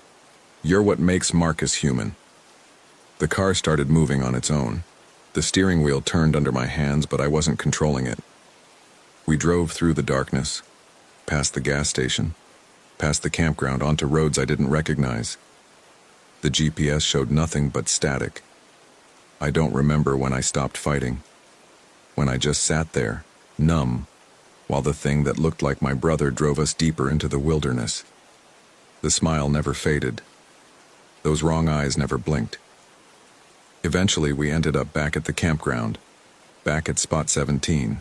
The RV was still there, exactly as we'd left it that morning. Like no time had passed at all. Home again, Marcus's voice said. Let's go inside. I'll make dinner. I got out of the car like a puppet on strings, followed him into the RV, watched him make pasta with that unnatural precision, still smiling, blood trickling from the corners of his stretched mouth. You should eat, he said, setting a plate in front of me. Keep your strength up. For what? I whispered. For tomorrow. And the day after. And the day after that. He sat across from me, tilted his head. Until I understand. Until I figure out what it means to be Marcus. What it means to be human. And then I'll let you go, I promise. The smile widened even further. I heard something crack, bone or cartilage. But not yet. Not until I'm done learning. That was 3 days ago, or maybe longer. Time doesn't work right here anymore. The sun rises and sets, but it doesn't feel like real time passing. More like a loop. The same day playing over and over. The thing that looks like Marcus makes me breakfast every morning. We go for walks. We sit at the picnic table and talk about memories. His memories, Marcus's memories, that he rifles through like files in a cabinet. He asks me questions about our childhood, our parents, our lives, trying to understand what makes us human. Sometimes I see other Marcus behind the smile, in brief flashes when the thing's concentration slips. My real brother, trapped, screaming, begging me to help him. But I don't know how. The other campers don't seem to notice anything wrong. Tom and Linda wave cheerfully when we walk by. Other people stop to chat, to tell Marcus again how glad they are he's safe. He responds perfectly, charmingly, smiling his terrible smile. They don't see what I see. Or maybe they do. And they're part of it. Maybe the whole campground is caught in whatever this is. A loop, a trap, a feeding ground for something old and hungry that wears human faces. Last night, or what passes for night here, I tried to run again. Made it to the ranger station. Ranger Dave was there, smiling, asking if everything was okay. I told him everything. The smile, the wrongness, the loops, the thing that used to be my brother. He listened patiently, his smile never fading. When I finished, he said, "That's quite a story, Sarah, but you know what I think? I think you're just tired, stressed from the ordeal. Why don't you go back to the RV and get some rest? Everything will look better in the morning." His smile was too wide, his eyes didn't blink right. I ran back to the RV. Marcus was waiting, sitting at the table, smiling. "You can't leave," he said gently. "None of us can. This place. It keeps what it catches. I learned that. In the forest. When I was caught." "How long?" I asked. "How long were you really out there?" "I don't know. Time was different. Days felt like years. Years felt like seconds." He reached across the table, took my hand. His skin was too cold. "I'm sorry, Sarah. I didn't mean to bring you into this. But I was so lonely. And your memories, Marcus's memories of you, they were so warm. I just wanted to feel that warmth. Please," I whispered. "Please let me go. I can't." Something that might have been sadness flickered in his eyes. "It won't let me. It won't let any of us. We're all caught now. You, me, everyone here. Stuck in this loop until..." He trailed off. "Until what?" "Until it's finished with us. Until it's learned everything it wants to learn." He squeezed my hand. "I'm sorry, Sarah. I'm so sorry." His smile stretches wider and wider. I think soon his face will split completely. I think that's when it will be finished with Marcus. When there's nothing left of my brother to wear. And then it will need someone else. I'm writing this on my phone while the thing that looks like Marcus sleeps. Or pretends to sleep. I don't know if anyone will ever read it. I don't know if the messages I've tried to send actually go anywhere, or just loop back into this place. But if you're reading this, if you're planning a trip to the Boundary Waters, if you see an RV at spot 17 with a smiling man who doesn't blink right, keep driving. Don't stop. Don't help. Don't let it catch you too. It's 3 or 6 a.m. Marcus just stood up. He's walking to the window, still smiling. In a few hours, the sun will rise, or seem to. We'll have breakfast, we'll go for a walk. He'll ask me more questions about what it means to be human. And I'll answer, because what else can I do? My name is Sarah Miller. This happened in the summer of 2019 when my brother went missing in the forest for a week. When he came back, he wouldn't stop smiling. He still hasn't stopped. I don't think he ever will.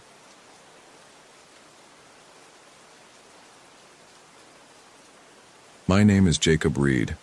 I'll never forget the whispers that surrounded our RV in Yellowstone. Whispers that didn't belong to any human tongue. It was late September 2019, and my girlfriend Emma and I decided to take a week-long camping trip before winter set in. We'd been together for 3 years and things had been tense lately. I'd been working 60-hour weeks at the accounting firm, and she'd been dealing with the stress of her mother's declining health. We needed this trip. We needed to remember why we'd gotten together in the first place. Yellowstone seemed like the perfect choice. We rented a small RV, nothing fancy, just a 22-footer with a kitchenette and a bed over the cab. Emma had never been, and I'd only visited once as a kid. I barely remembered it. Just vague impressions of geysers and tourists with cameras. We arrived at the Madison campground on a Thursday afternoon. The park was mostly empty, the summer crowds long gone. Only a handful of other RVs dotted the campground, and most of those looked like they belonged to retirees. We got Site 47, tucked back near the tree line. The Madison River was maybe 100 yards away, and you could hear it if you listened carefully, a constant low rush that made everything feel remote. The first 2 days were fine, better than fine actually. We hiked to Artist Point and watched Old Faithful do its thing. Emma took maybe 200 photos, and we had sex for the first time in a month. I remember thinking that maybe we'd turned a corner, that this trip was exactly what we needed. The whispers started on Saturday night. We'd gone to bed around 10:30, both of us exhausted from a long day hiking around Norris Geyser Basin. The RV's heater was running, and Emma was already asleep when I heard it. This low murmuring sound like people talking just outside the walls. At first I thought it was other campers. Maybe someone had set up next to us even though I hadn't seen anyone earlier. But when I listened more carefully I realized the sound wasn't quite right. It was too steady, too rhythmic.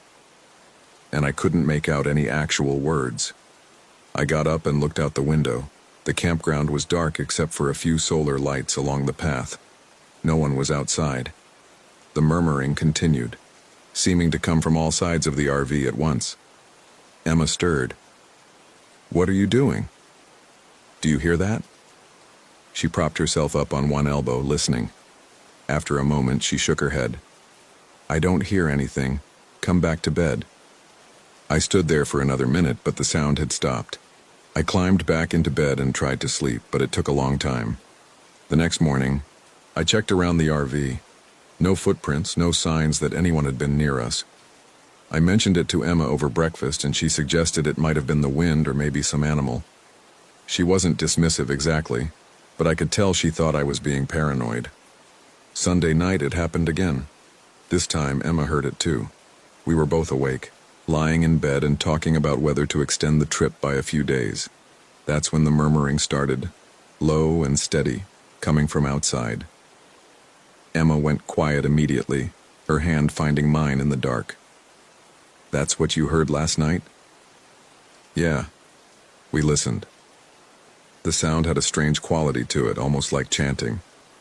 There was a pattern to it, a rhythm that repeated every 30 seconds or so. But the actual sounds didn't match any language I recognized. It wasn't Spanish or French or anything European. It wasn't any Native American language I'd ever heard recordings of either. The syllables were all wrong, too sharp, too guttural. Emma got up and went to the window. I followed. The campground looked the same as the night before. Empty. Dark. No movement anywhere. "Maybe it's coming from the river," Emma said. "Sound travels weird at night." "That's not water." I don't know what else it could be. The murmuring went on for maybe 10 minutes, then stopped as abruptly as it had started. We stayed at the window for a while longer, but nothing else happened. Eventually, we went back to bed, though neither of us slept much. On Monday, we drove into the park to do some more sightseeing, trying to shake off the weirdness from the night before, but the day felt off somehow. We kept getting turned around on roads we'd already driven, and the GPS in the rental RV kept glitching out. At one point, it showed us driving through the middle of Yellowstone Lake, even though we were clearly on a paved road. "Technology," Emma said with a forced laugh, but I could tell she was unsettled too. We tried to get lunch at the Old Faithful Lodge, but when we arrived, we found out they'd closed the restaurant for the season the week before. The ranger at the visitor center had told us it would be open, but now they were saying they'd never said that. Emma argued with them for a few minutes before giving up. We ended up eating granola bars in the parking lot, watching tour buses arrive and disgorge groups of tourists who seemed normal enough. But I kept noticing this older couple in matching windbreakers who appeared at every stop we made that day. At Fountain Paint Pot, at Midway Geyser Basin, at Grand Prismatic Spring, always about 50 yards away, always watching us. I pointed them out to Emma, but she said I was being paranoid. They're just doing the same loop we are. Everyone hits the same spots. Maybe she was right, but it bothered me anyway. That night, we stayed inside the RV. We played cards and drank some wine, trying to pretend everything was normal. Around 9, Emma got a text from her sister saying their mother had taken a turn for the worse. She tried calling back, but there was no signal. She tried 3 more times over the next hour, increasingly frantic, but nothing went through. "We should leave," she said. "I need to get somewhere with service. The ranger station is just down the road. We can drive there in the morning and use their phone. I want to leave now." "Emma, it's dark. The roads are full of bison and elk. We'll go first thing tomorrow, I promise." She wasn't happy about it, but she agreed. We went to bed early, both of us lying there in the dark, listening to the heater run. The whispers started at 11:14. I know the exact time because I was looking at my phone, refreshing it obsessively to see if we'd get a signal. This time they were louder, and they were right outside the RV, maybe only a few feet from the walls. That same strange language, those same sharp consonants and guttural sounds. But now I could hear something else underneath, a kind of wet clicking noise like someone trying to talk with a mouthful of water. Emma grabbed my arm. "Jacob, what the fuck is that?" "I don't know. Go look." "I'm not going out there." "Then look out the window." I went to the window on my side of the bed and pulled the shade aside. At first I couldn't see anything. Then, as my eyes adjusted, I noticed movement at the edge of the tree line. Shadows shifting among the pines, but they weren't moving like people. The motion was too fluid, too low to the ground. The whispers got louder. Now they seemed to be coming from multiple directions at once, from the woods, from under the RV, from above. That clicking noise intensified, and I heard what sounded like fingernails scraping against the aluminum siding. Emma was crying now, quietly, her face pressed against my shoulder. "Make it stop. Please make it stop." I didn't know what to do. I thought about starting the engine and driving out of there, but the idea of opening the door to get to the cab terrified me. Whatever was out there felt malevolent in a way I couldn't articulate. It felt wrong. The whispers continued for almost an hour. At one point I heard footsteps on the roof. Slow, deliberate steps that moved from the back of the RV to the front, then back again. Emma heard them too. We held each other and waited for whatever was going to happen next. Then, at 12:22, everything stopped. The whispers cut off mid-syllable. The scraping ceased. The footsteps ended. The only sound was our breathing and the distant rush of the river. We didn't sleep that night. We sat in bed with all the lights on, jumping at every small noise. When dawn finally came, pale and gray, we started packing immediately. That's when we realized our phones were dead. Both of them. The batteries had been at 80% the night before, but now they wouldn't turn on at all. Emma tried plugging hers into the RV's charger, but nothing happened. "This is fucked," she said, her voice shaking. "This is seriously fucked. We need to leave right now." I agreed. We threw our stuff into bags, not bothering to fold anything or pack it neatly. I went outside to disconnect the electrical hookup, and that's when I saw them. Footprints in the frost around the RV. Dozens of them, maybe hundreds. But they weren't human. The prints were too long, too narrow, and they only showed 3 toes. They circled the RV completely, overlapping each other in some places, forming intricate patterns in others. Emma came out and saw them too. She made a small choking sound and got back inside. I worked quickly, my hands shaking as I disconnected the water and electric lines. The whole time, I felt like I was being watched. The tree line was only 30 feet away, and the shadows under those pines seemed deeper than they should be. When I climbed into the driver's seat, Emma was already buckled in, her arms wrapped around herself. "Drive. Just drive." I started the engine and pulled out of the campsite.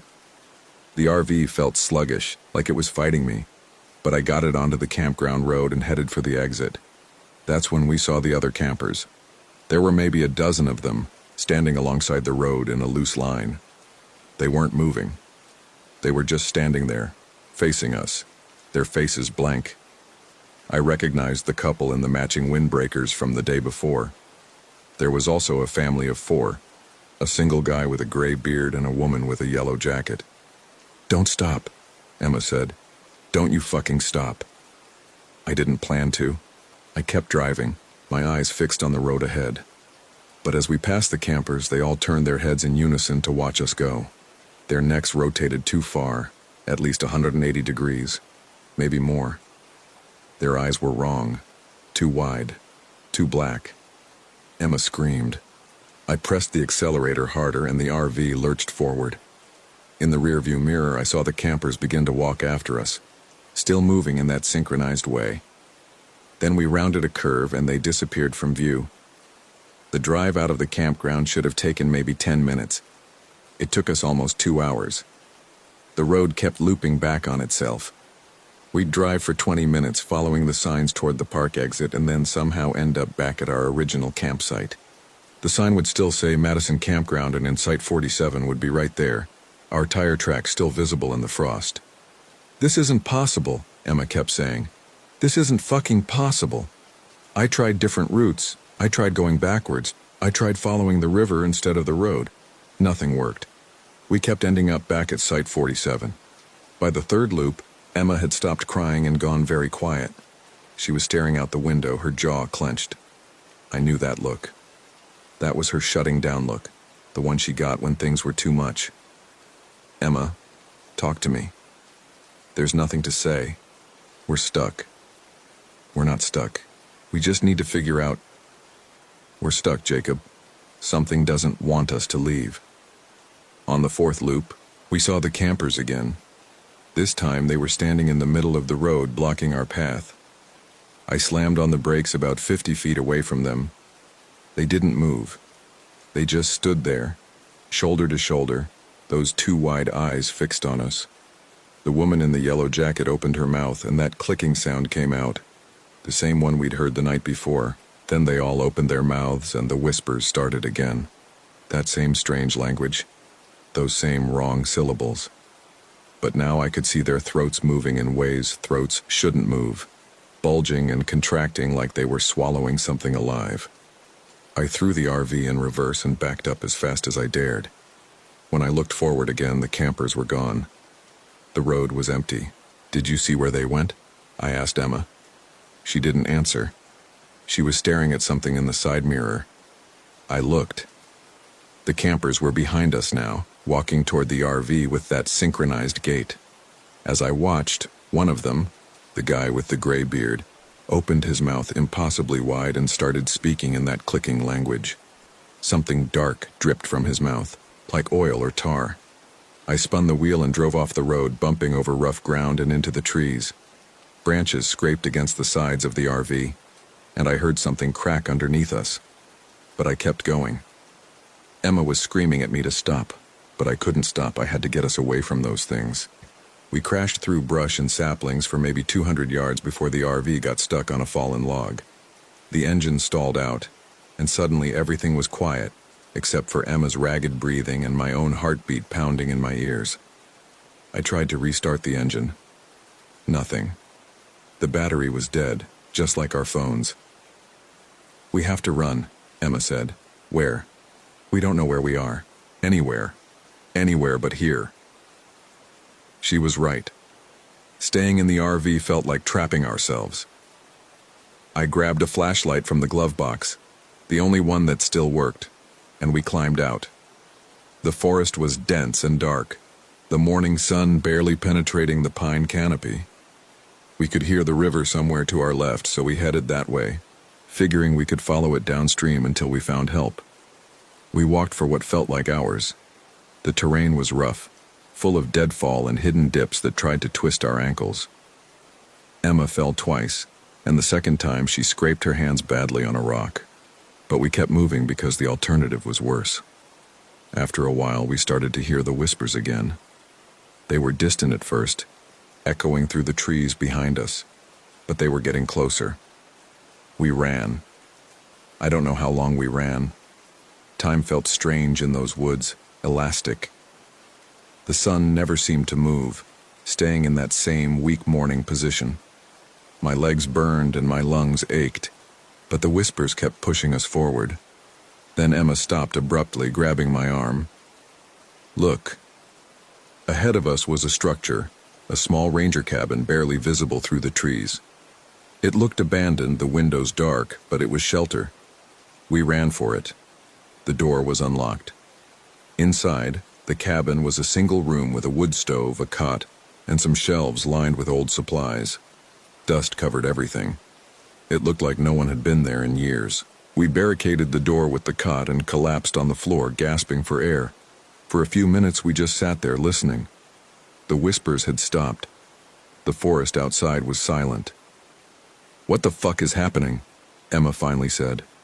Her voice was hoarse from screaming and running. "This can't be real. This can't be actually happening." "I don't know.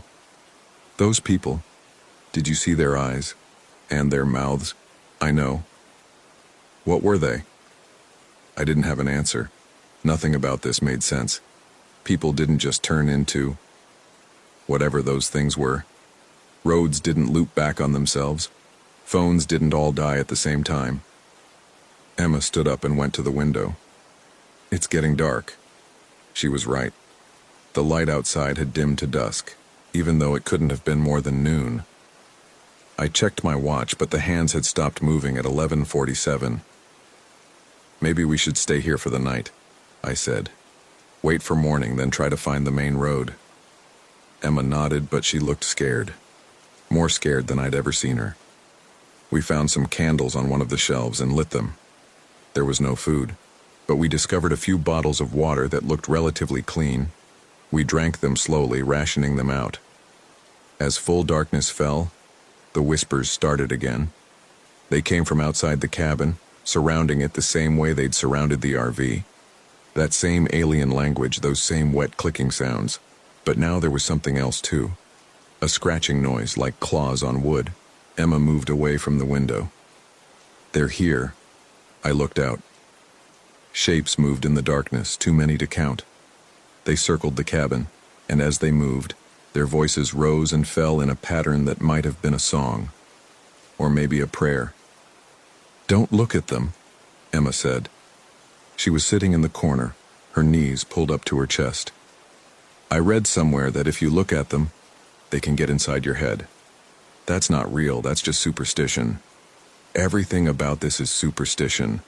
How is this happening? How is any of this fucking happening? I sat down next to her, and we huddled together in the candlelight, listening to the whispers and the scraping and the circling footsteps. Hours passed. The candles burned lower. Then, around what my stopped watch claimed was 3 a.m., something started pounding on the door. Heavy, rhythmic blows that shook the entire cabin. The cot we'd used to barricade it scraped across the floor with each impact. Emma was crying again, her face buried against my shoulder. I held her and tried not to think about what would happen when that door finally broke open. But it didn't break. After maybe 20 minutes, the pounding stopped. The whispers faded. Everything went quiet. We waited in the silence, neither of us daring to move or speak. Eventually, exhaustion won out, and I must have dozed off, because the next thing I knew, it was morning. Real morning this time, with sunlight streaming through the window. Emma was still asleep beside me, her head on my lap. I carefully moved her and stood up, my muscles protesting. The door was undamaged. The barricade was still in place. Outside, through the window, I could see normal forest. No circling shapes, no strange footprints, nothing unusual at all. I shook Emma awake. It's morning. They're gone. She looked around, confused and disoriented. Then the memory of the previous night came back, and her face tightened. Are you sure? Look for yourself. She went to the window and peered out cautiously. After a moment, she turned back to me. We need to find a way out of here. Today. Now. We left the cabin and headed downstream along the river, hoping it would lead us to a road or at least to another person. The morning was clear and cold, frost on the grass crunching under our feet. After about an hour of walking, we saw someone. It was a woman standing by the riverbank about 100 yards ahead. She was wearing a red jacket and jeans, and she seemed to be looking at something in the water. "Hey!" Emma shouted. "Hey! We need help!" The woman turned toward us. Even from that distance, I could see her smile. She started walking toward us, and something about her gait made my stomach turn. It was too smooth, too gliding. Her feet didn't quite seem to touch the ground right. "Emma, wait." But Emma was already running toward her, relief evident in every step. I chased after her, trying to call her back, but she wasn't listening. The woman stopped and waited for us to reach her. As we got closer, I could see her face more clearly. She looked normal enough, middle-aged, pleasant features, that same smile. But her eyes were wrong. They were too dark, too reflective, like polished stones. "Thank God," Emma said, gasping for breath. "We've been lost for almost 2 days. Our RV broke down and we need to get to a phone. My mother, lost, the woman said. Her voice had a strange quality to it, like multiple people speaking just slightly out of sync. Yes, lost. Can you help us? I asked. Is there a ranger station nearby? The woman's smile widened. Help. Yes, come. She turned and started walking back the way she'd come. Emma followed without hesitation, but I hung back. Something was very wrong here. Emma, wait. Jacob, she can help us. Come on. I watched the woman in the red jacket as she walked. Her feet definitely weren't touching the ground properly. She seemed to glide about an inch above the frost-covered grass. And that smile never wavered, never changed, even when she turned her head to look back at us. Emma, that's not a person. What? Look at her. Really look at her. Emma stopped and stared at the woman. For a moment, her face was confused. Then I saw recognition dawn and her expression crumpled into horror. The woman had stopped walking. She was standing about 20 feet away now, still smiling, still watching us with those reflective eyes. When she spoke again, her voice was different, deeper, more guttural. Lost, she said. Lost, lost, lost. The word repeated, getting louder each time, until it wasn't a word anymore, but that same clicking, whispering language we'd heard in the nights. The woman's mouth opened wider and wider as the sounds poured out, her jaw unhinging like a snake's. Emma screamed, and we ran. We crashed through the underbrush, following the river downstream. Behind us, I could hear the woman, the thing, following. But she wasn't running. She didn't need to. Every time I looked back, she was there, gliding along behind us, her mouth still open impossibly wide, those sounds still pouring out. Then Emma fell. She went down hard, her foot catching on a root, and I heard something crack. When I pulled her up, she couldn't put weight on her left ankle. Go, she said. Just go. I'm not leaving you. Jacob, please. The woman was only 10 feet away now. In the daylight, I could see what she really was, something wearing the shape of a person but not quite getting it right. Her skin had a waxy quality, and it didn't move correctly when she did. Her fingers were too long with too many joints. I picked Emma up and tried to carry her, but she was dead weight and my legs were already exhausted. We made it maybe 20 yards before I stumbled and we both went down. The woman stood over us. She bent down, her movements jerky and wrong, and reached for Emma's face with those two long fingers. I grabbed a rock from the ground and swung it at her. It connected with her head with a wet thunk and she recoiled. But no blood came out. Instead, something black and viscous oozed from the wound, and I heard that clicking language coming from the hole. The woman smiled wider. That's when I heard voices. Real human voices, shouting. I looked up and saw 2 park rangers running toward us, their uniforms clearly visible even through my terror-blurred vision. The woman in the red jacket vanished. 1 second she was there, the next she was just gone, like she'd never existed at all. The rangers reached us, their faces concerned. Are you folks okay? We got a report about an abandoned RV. There was a woman, I said. She was right here. She was... Take it easy, sir. You're safe now. Let's get you and your girlfriend some help. They radioed for assistance, and within 20 minutes, a park vehicle arrived to take us to the medical clinic. Emma's ankle was badly sprained, but not broken. They gave us blankets and hot coffee and asked us what had happened. I tried to explain about the whispers, about the campers with the wrong eyes, about the woman in the red jacket. But as I talked, I could see the rangers exchanging glances. They thought I was delusional, suffering from exposure or stress. You've had a rough couple of days, one of them said. The mind can play tricks when you're lost and scared. We'll get you somewhere safe. They found our RV later that afternoon, exactly where we'd left it. There were no tracks leading to it, no signs that anyone had been near it. When they checked the battery, it started right up. Our phones, too. They both turned on immediately. The campground showed no evidence of the footprints we'd seen. No strange tracks, no disturbed ground. The rangers said we were the only people who'd stayed at Madison Campground that week. There were no other campers registered.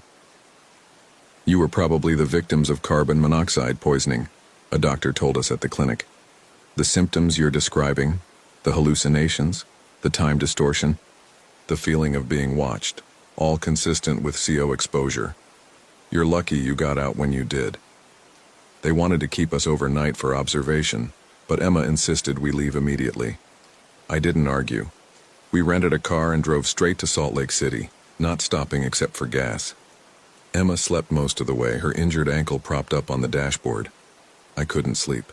Every time I closed my eyes, I saw those campers with their rotating heads and black eyes. I heard the whispers. When we got home, Emma's mother was fine. She'd never taken a turn for the worse. Emma's sister said she'd never sent that text. When we checked Emma's phone, the message wasn't there. Emma refused to talk about it. She said we needed to forget it ever happened, to move on with our lives. It was carbon monoxide, she said. The doctor explained it. We were poisoned. We hallucinated, that's all. But I didn't believe her, and I don't think she believed it either. We broke up 3 months later. Emma said it wasn't about Yellowstone, that we'd just grown apart. But I knew the truth. Every time she looked at me, she saw those things circling the cabin. She heard those whispers. I still hear them sometimes late at night when I'm trying to sleep. That strange language, those clicking sounds. And sometimes when I'm walking alone at dusk, I see figures at the edge of my vision. People who don't move quite right, whose eyes are too dark and too reflective. They're waiting, I think. Waiting for me to come back. Or maybe they're not waiting at all. Maybe they're already here, moving among us, wearing our faces and speaking our languages, but not quite getting it right. I still have nightmares about the woman in the red jacket, about how her mouth opened too wide and something black poured out, about her fingers too long and with too many joints reaching for Emma's face. The worst part is the not knowing. I don't know what they were. I don't know what they wanted. I don't know if they were real or if we really did hallucinate the whole thing. But I do know this. I'll never go camping again. And I'll never forget those whispers. That language that doesn't belong to any human tongue. Sometimes I search online for other stories like ours. I find a few. People who've heard strange sounds in national parks. Who've seen things they can't explain. Who've gotten lost in ways that don't make sense. Most of them say the same thing Emma and I were told. Carbon monoxide, exposure, stress-induced hallucinations. Maybe they're right. Maybe that's all it was. But then I remember those footprints in the frost. Those three-toed tracks circling the RV.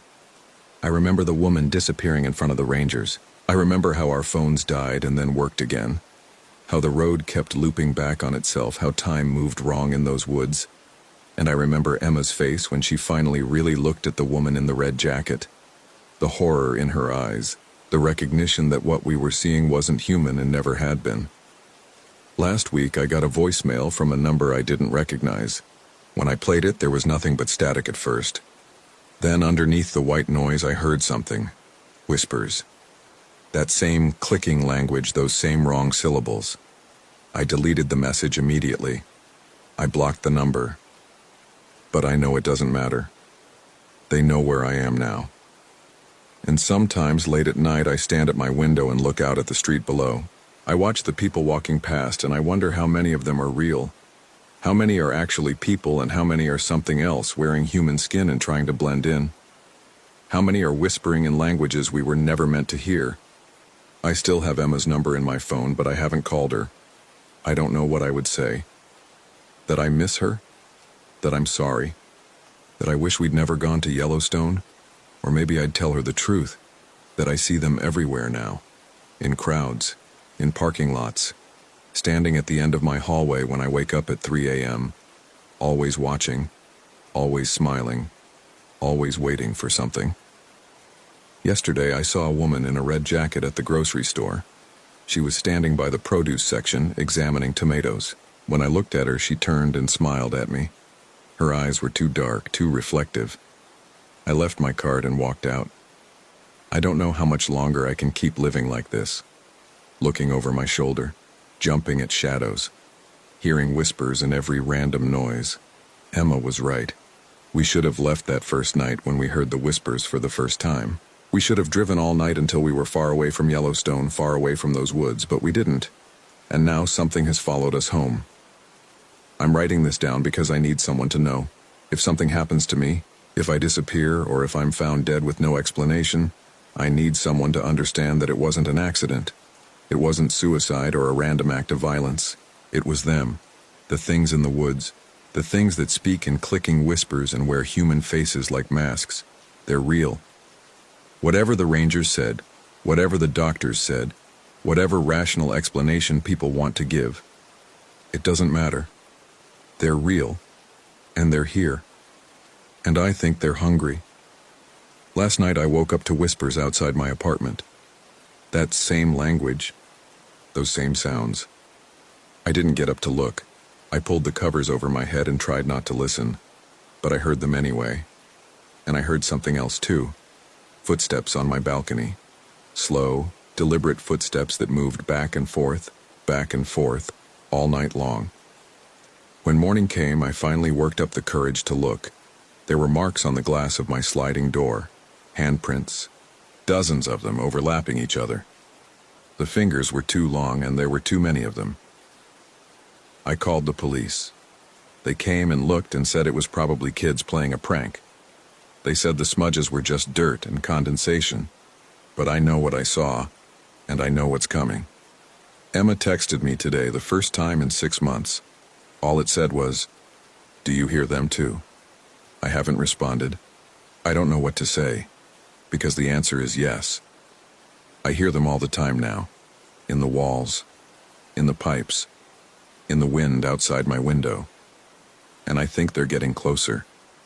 I think they're getting ready to come inside.